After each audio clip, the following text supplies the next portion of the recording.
And we are live. Good morning, crypto warriors, and welcome back to the Gemini Crypto episode 317.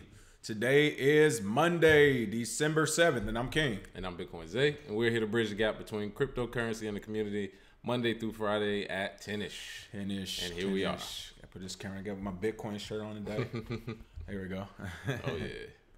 And all right, what's going on? Everybody started coming in. It looks like it's already freezing a little bit earlier, so whatever. Nah, it's all good. What's going on, Shannon? Good day, everybody. Fed the Realtor, caught us live. There we go. Tessa, hey, Maurice Parks, what's going on? That's right. What's up? Ariel Walker, thank you. Yes, this is one of our shirts that we have in the store, of course. Shop.KRBEcrypto.com if y'all are interested. Oh, yeah, absolutely. But it's been an interesting weekend. Let's go ahead and get this thing kicked off. I don't think I actually have the camera set up yet. So let me get this camera going so we can see these articles in here. Oh, yeah. A lot of good stuff this weekend. A lot of good stuff. Top story of the day is the YouTube dashboard. There we go. All right, let's try that again.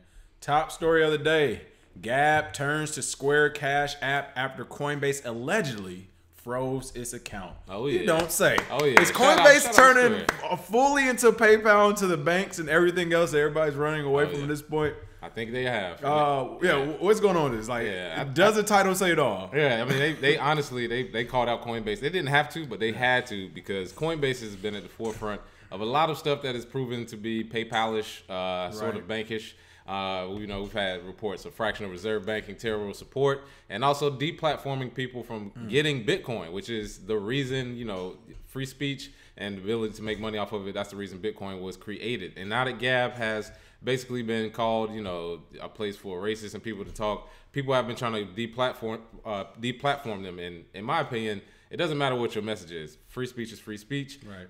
It doesn't matter if you agree with it or not. The ability to accept Bitcoin is something everybody should be able to do. And Square is going to be on the right side of history with this one, I believe. Because if you're a Bitcoin company and then you tell people you can't accept Bitcoin, you're not really that big of a company. And it kind of give you a background. So Gab is a controversial social media site. As Bitcoins, they say, they draw a lot of scrutiny because they target different bases. You see here in the article, it talks about the libertarian base, nationalist, populist, conservative leanings, anyone who dissents from the content filtration, anti-disinformation, or data harvesting measures enforced by mainstream platforms or, quote, big tech.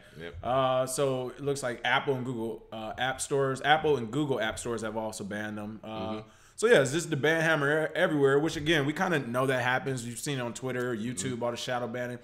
But when it comes to the financial side of it, literally, if you're trying to stop a person's finances and livelihood, to me, that's the same as an attack on your life.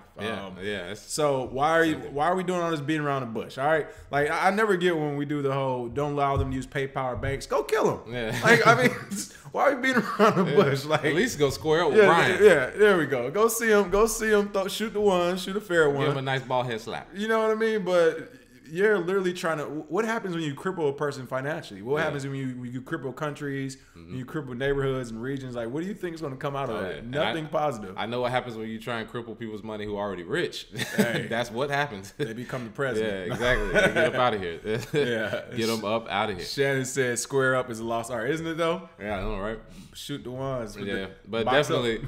Glad for Gab, especially in this era where free speech is being kind of distorted into speech that I like. It's like, free speech means you say whatever you want. If you don't like it, block them, ignore them. If you're an adult, say ignore them. Yeah, like if you're an adult and you have a problem with stuff people say, just ignore them. You don't have to talk to these people. So, it's good that they have a way to accept money if they want it. Good for them. And then shout out for Gab. And again, this is one of the reasons why we're always talking about Coinbase. We do have a few folks who still love Coinbase when they come in. That the new, we do say that is a great place for new users, but we're telling you, if you have any type of money or any type of voice, Coinbase isn't for you. They're literally just the crypto bank at this point. Oh yeah. What's going on, Paula Craig, Crypto Q in the house, P Man Van, Jizzy Matt, what's going on, Phil Breed, Angie Smoke. Hello. Yeah, the lost art of squaring up. Right. Crypto security company Ledger releases Bluetooth enabled hardware wallet. Wow. Wow, people. Big news. Coming. Oh, yeah. Cryptocurrency hardware wallet firm Ledger has unveiled a new Bluetooth-based wallet today, January 7th, according to a press release shared with Cointelegraph. The wallet, called the Ledger Nano X, was shown at the CES 2019 conference in Las Vegas At the same time, the firm has announced mobile app set to go live on January 28th. So this is coming pretty fast. And we actually had a chance to meet, I believe, one of the co-founders, Thomas, when we were at World CryptoCon. Shout out to Thomas. Shout out to Thomas. Thanks for not telling us about this. No, I know, right? Man, you could have given us the inside scoop 3 months ago. You know what? That was our fault. We were supposed to interview him, though, and some of the times got shifted. So I'm sure he wanted to let us know about this. Oh, yeah. But this is pretty big news simply because I think this will be the standard going forward. If you have a crypto wallet and it doesn't have Bluetooth, I think in the future that will be basically what kills your company, because Bluetooth payments ability, non-touch, basically tap and go, or just screen and go. That's the future payment. So shout out to them for having it. I believe there are a couple others who have that Bluetooth technology enabled, but on bigger or larger models. So good for them as a standard. And it says it can store up to 100 crypto assets. I know an issue in the past with some of the ledgers. Some of the wallets in general is that they only can hold about 3 or 4 cryptocurrencies before the memory ran out. Yeah. So hopefully they fix those memory issues, because I don't want it to say, it has a capacity to store 100, but you can actually only store like 3 or 4, depending on memory. So depending I wonder on how much crypto you have. Yeah, you can store $100 worth of crypto assets, $1 piece. We might have to look into getting one of these though, just so we can play around with it, because the Bluetooth thing, I'm actually curious about that as well. Bluetooth technology, big security risk possibly, depending on how they set it up. And they've had reports of people being able to hack it, but it was unpractical, and they actually responded with the vulnerabilities. Perfect. So that they're not critical. So yeah, they've had to have done their research, because that's the biggest thing. If you can start cracking hardware wallets, then it's almost nowhere to hide. Exactly. Donald Muhammad said, "Sounds hackable to me."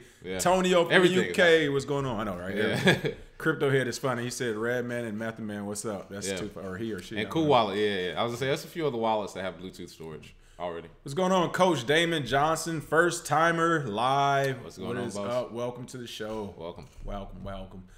All right, we got to go back on the story from last week. It's quite unfortunate, but Epic Games Fortnite store starting to accept Monero was accidental. The CEO confirms. Oh yeah. What we're assuming that.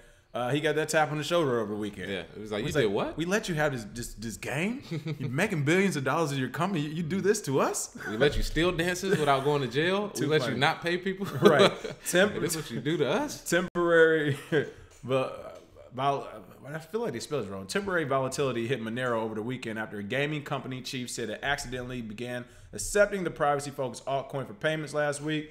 Of course, we're talking about Epic Games, who developed Fortnite, and their, of course, retail row merchandise store. But their CEO, Tim Sweeney, basically said that the store, they just entered the store's suite of payment options, and they put, quote, somewhere along the way, somebody activated something.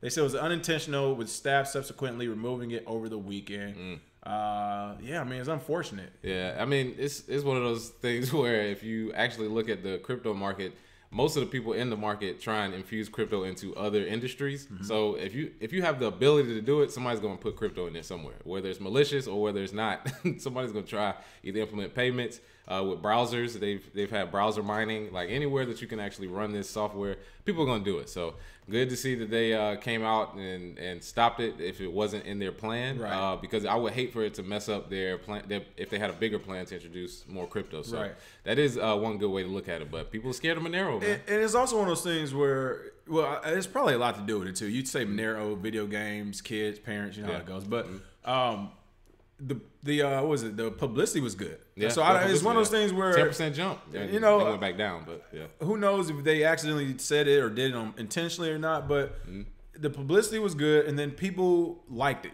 People were like, "Hey, I would love to pay in your merchandise store with Monero." So I don't get why they would even say it's an accident to bring. Even if it was a mistake, forget it. Do you know how to use it? Does it work? All right, let's get this thing rolling. So I don't get why they would want to go back on it. As you said, like I really think somebody like this, I mean, it's a $1 billion company, multi-billion-dollar company. Somebody got a phone call, a real phone call. I'm sure one of the developers got fired. Right. You had to type the code to allow this to come in. So right. Somewhere along the way, somebody got fired. Oh, so Shannon Allen, we've actually discussed this before. Shannon said, did we hear about the DHS PDF about surviving an EMP attack from last month? If an EMP happens and most of the money is digital, your thoughts on a digital bank run and how it influences it. So for one, about for them to put out a surviving an EMP attack, timing. I mean, just timing. Yeah. Why would we suddenly put that out? Yeah. unless we're basically trying to get people prepped and ready for it, so somebody can crash the credit market since everybody's. Even though since can't nobody pay nobody, it looked like this in the last couple of weeks. Yeah, and didn't the guy just come out today and say that we are not ready for any type of collapse? I believe I forget the guy's name, but he used to be in the military. But in general, I'm not sure who that one is. But in general, a digital bank run, could it even happen? I mean, honestly, if EMP happens, money's going to be the last of your worries. Honestly, that's what it really comes down to. If there was a real EMP attack that took out a lot of electricity, a lot of everything, when you talk about like literally money's going to be the last of your worries. You need to make sure you got water and guns, basically, and a couple loaves of bread. I mean, I was gonna say that might be the one. And the good thing is, if there's any way to hook a computer up in the world left, you can just create another digital currency if you wanted to. So I don't think digital currency is going away as long as there's ability to create digital currency. Right. If you can program, and if there's any computers left, you now, can mine it. For a digital bank run like as a traditional bank, I mean that can happen anytime, honestly. But I think that would be one of those things that would just shut. You wouldn't be able to do it. All the server. It would be like the exchanges when they say under maintenance when all of a sudden we're trying to withdraw money. It would be the exact same way. Actually, banks have done it before. Have you ever noticed your bank online? They're doing like random maintenance sometimes. Oftentimes it's not maintenance. Sometimes they either get it hacked. Or it's like, or you know what I mean? It's like something negative going on, but they just like, this is planned maintenance. Don't worry about it. Oh yeah. It's always planned maintenance. Good morning, Evan. Yeah, Captain James, please delete. There's a lot of people that want them student loans deleted. Right. So if somebody is gonna hack, get away from crypto. Go to student loans. What movie was that with Brad Fight Club when they delete all the credit? Oh yeah, delete all the credit. And everybody was free. God. So this is a really cool story. Paris treasure hunt sees Bitcoin prize worth $1,000 up for grabs in wall mural. Oh yeah! Shout out to creativity. Shout out to creativity. That is a cool story. Oh yeah! So what's going on here in Paris? Oh yeah! So this guy, a French graffiti artist called Pascal Boyard, who last year he embedded a Bitcoin QR code in his work to earn passive income. Basically, what we've stated for museums, if you have artists who have a painting, maybe somebody doesn't want to pay $30,000, $50,000, but if they can get tips along the way with the QR code, you can still make the money that you need from it, just from people who appreciate art. I would look at something beautiful and, hey, I'll give them $1. Take a picture. You know, take people $10. Take pictures. People take pictures with it. Yep, got to pay for it. This guy actually did it, and it's a puzzle in the prize, and it actually contains about $1,100, about 0.28 Bitcoin right now. So it's one of those things in the art industry where if you are creative enough to put a puzzle in your art like this guy, or if you just want to accept tips from QR code, this is a whole new industry that's opening up right now. So good to see from him in France. That's pretty cool because you talk about 0.28 Bitcoin. I mean, how much was that in December? Oh, you know yeah, exactly. So if people are going to start going around hiding this in paintings, I mean, I'm all the museums. I'm there. Oh, yeah. I am there. Yeah, and this is on the heels of the world's least expensive artwork we actually covered. Remember they paid for it using the Lightning Network? It was less than a penny. Yeah, it was less than a penny. Yeah, so, I mean, the crypto world and art world is going to fuse at some point. A lot of the same ideals and people in it. So that world is definitely coming together. And even toward the crypto, they have crypto art in order to support their cause. So shout out to this guy, Pascal. Yeah, shout out to Pascal Boyard. Amazing. All righty. What else we have on the table today? Stablecoin issuers may need licenses in Texas, unlike most crypto startups. What? Man. Stablecoins may qualify as money now under Texas law, according to updated guidance from the State Department of Banking. Look at that, people. Monday morning, huh? Monday morning. Just changed the whole financial game on you in Texas. Right and early. I mean, again, who voted on this weekend? Like, where was the town hall meeting? Like, come on. I never just a memo. Somebody just sent a memo. The stablecoin market's blowing up, huh? It's actually worth some money. All right, well, we'll take that. What's going on with these stablecoins? Oh, man. So basically in the memo it says, in contrast, because a sovereign-backed stablecoin may be considered money or monetary value under the Money Services Act, receiving it in exchange for a promise to make it available at a later time or a different location may be money transmission. So basically they just describe what a stablecoin is. If that is what you decide, stablecoins are money. I was talking about earlier, it would be interesting to see if people start having point of sale ways for you to pay with a stablecoin. Because if you can move your fiat dollars into, let's say,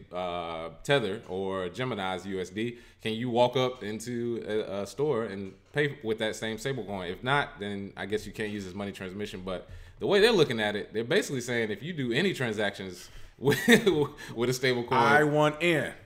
Hey, you got to pay something, player. I'm sorry. I want in. Thought you were creative, but we're gonna get our cut too. And I it's don't crazy care if a because nickel bag's getting sold in the park. Exchanges get a cut. I mean, the network fee gets a cut. Right. Then of course the state is gonna try and get a cut through taxes. Then they're trying to get a cut through money transmit. Good gracious, man. That's crazy. You can't be innovative without paying them. Sir Gervais Rice said a crypto scavenger hunt in the vein of Pokemon Go would be hot. We actually talked about doing a scavenger hunt about a year and a half ago. Yeah, in LA. And it's still on the to-do list. We're going to do it one day, but we're definitely waiting until there's a little bit more interest again to make it worth it. Yeah. But any talented developers out there that can do 3D modeling. We got some fun stuff. All right. Oh, I was in the wrong story. Here we go. Switch out the story. Here's another story. I almost forgot to talk about this. It happened over the weekend. But crypto needs rules, says new Gemini ad campaign. Did you catch that? Oh my goodness. The Gemini crypto. Oh, I did see that. Right. Yeah, that's what I almost forgot myself. Yeah, I almost forgot it. Yeah, the Gemini cryptocurrency exchange founded by the Winklevoss twins, Facebook's arch nemesis, or vice versa. In 2014 is calling for better regulation of the crypto space and a new ad campaign, the Wall Street Journal reports on January 4th. Oh, man. First of all, before we even get into this story. What a bunch of sellouts. Exactly, man. Come on, Winklevoss. We really were in you guys' corner. Nah. But you know what? After they got that New York license. They started acting real funny. They started acting real funny. Look, even Shannon said they switched up quick. Look. Switched up real quick. Listen, Crypto Key, what's going on? Good afternoon. Yeah. How's it? Exactly. I just got the email too. So Crypto Key, we're on the same page. I'm not gonna go into my emails, but I just got an email too from Gemini to let people know. But first of all, people, Gemini has been operating. At first, was operating at people with the community. Now I don't know. I might need to help the robot known as Zuckerberg against these guys. Maybe they are the evil twins. Because they are literally trying to stifle innovation. They're trying to stifle any type of competition, which as a business person, I'm not mad at them. I understand why have competition when you can just take all the money, right? Yeah. But in an industry like this, I feel like it's not even necessary. Yeah. Like it's brand new. There's enough for everyone. But for them to say, hey, we need to self-regulate or we need to have better regulations, instead of self-regulations, he's basically asking for more government intervention to stop anyone else out there with the thought of creating an exchange in their head, to never happen. And when has that ever worked in the history of ever? More regulation has never worked for any industry, and in the crypto industry, it won't be any different. I don't see how anybody can look at this and not realize that Gemini has turned coat. They're basically a Coinbase-like company now. They are, they got punked by Mark Zuckerberg. I was about to say, that's what you get. They got punked by New York. That's what you get. They're getting punked by everybody. Everybody get a piece of you boys. They're making money because they're good. Like we've always said, you can make money and be a good old businessman, listen to everything people say. Yeah. But as far as getting the respect, I just don't want them to be on the side of decentralized exchanges and the chaos side, if that side is what goes on to win and be what people use more often, because they're going to look back and say, well, we took the centralized exchange approach. We tried to do it the correct way, and nobody's listening to us. Because the only thing that keeps these regulations in place is that people are listening to them. Right. I don't want to see a day where people are just like, no. I do what I feel like. I can do it like I don't want to do KYC, and we have decentralized exchanges that are better than the centralized ones. I'm out of here. So, it'll be tough for them to bounce back. But Winklevoss, come on, man. So, to go into detail, it looks like placards on taxis in the New York City subway contains slogans like "Crypto needs rules." Wow. While simultaneously suggesting that Gemini already provides a regulatory compliant exchange for investors. Man. Other slogans include a, quote, "money has a future," and, quote, "crypto out chaos."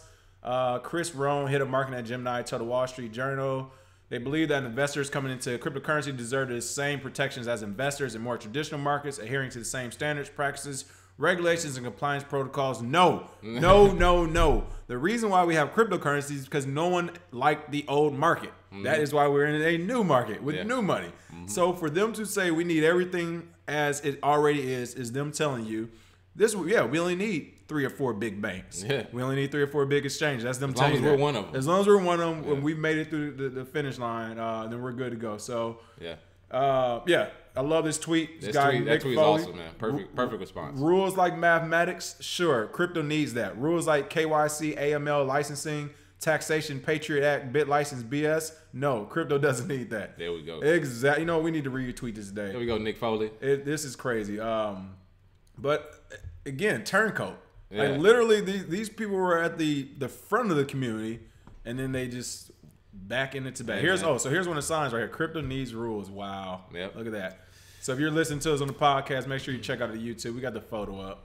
The superheroes that live long enough to see themselves become the villains. Too funny. That's exactly what Winklevoss became. Listen, well, my thing is like, stop being a nerd, man. Yeah. Like honestly, y'all are both 6'5" and plays college sports, and it's two of y'all, and y'all out here getting punked. You talking about you need rules? You have an exchange. They should be more McAfee than anybody. Right. They should be like, no, we not. Yeah, you know what? Harold George, great comment. Harold George said Winklevoss showing their lack of vision again. No wonder Zuckerberg pulled one on them. Mm-hmm. Exactly. It's messed up that it happened, but I see how it happened now. Yeah. I mean, I literally see how it happened. Mm-hmm. Man, they're like 0-2 and 0-3. I mean, Zuckerberg got him. So who else? Somebody got him earlier this year. I don't know. And now the government just literally. Yeah. I mean, hey. Now I see why y'all was on a road team and not football. Right? Too funny. You're tall. Y'all want to go out there and play with boats and stuff. Go out there and play with boats. Boats and paddle. Oh, my goodness. So you got to be strong. No, seriously. I can't wait to see these guys at a conference. I'm going to be like, really? Like, come on, man. Hey, you know what? They're going to whisper to us and tell us how much money they made off it. Like, I got you. I got you. Understand. All right, you can do what Because you there's got. always two sides to a coin. There's always two sides. Yeah. They like, look, they told us either we're going to get shut down or we can make $2 billion this year. We took the $2 billion. We understand. Right. Just don't expect any respect from the don't respect no respect, though. Like, because you got to choose. You got to choose a side. Oh, man, that's crazy. So, yeah, that is the big news coming out of New York as well. Mm-hmm. Yeah, wow. It looks like a new bill has been introduced, too. American legislators have introduced a bill in the House of Representatives dubbed the Token Taxonomy Act. The act would exclude tokens from being considered securities and provide a new definition for crypto assets. But you all are deciding what tokens are securities. Exactly. That's hilarious. Yeah. They're going to give you some standards. You have to create it a certain way. Can't be private. It has to be auditable. It's going to be the same old stuff we know. So, well, that was an interesting story. But other than that, that is the show for today. What are we doing for the free cryptic coin? So, for the free cryptic coin, Fortnite said they made a mistake with Monero, but would you pay for Fortnite with cryptocurrency? Would you use cryptocurrency for video games? Would your kids use it for video games? Let us know. Put your cryptic coin address, and we'll send those free coins to you. Thank you. Definitely a big industry to get into, esports, everything. Right. Mm-hmm. Donald Muhammad said, what happened to the original vision and purpose for Bitcoin? Seems we lost our way. Money. Of course, money. That dollar, that everybody looking at the dollar value in relation to it and not for what it could actually do. So here we are. But you know what? The good thing is that it actually still works. Mm-hmm. And again, I keep telling we're just waiting on we're waiting on the big unicorn. The big unicorn, the big group. You know, if there's somebody like Bill Gates and was like, no, I am going to buy fully into crypto and that's all we're going to be doing, it would change the dynamic overnight. Yeah. So it's not over. We're just waiting for the right moment. Yeah. Other than that, have a happy Monday. It is raining here in LA. We don't know how this happened. It's like 2 days straight. It's so crazy. Weird. Tony lied. Right. And it rains sometimes in Southern California. Too funny. And we'll see you all tomorrow. Cheers.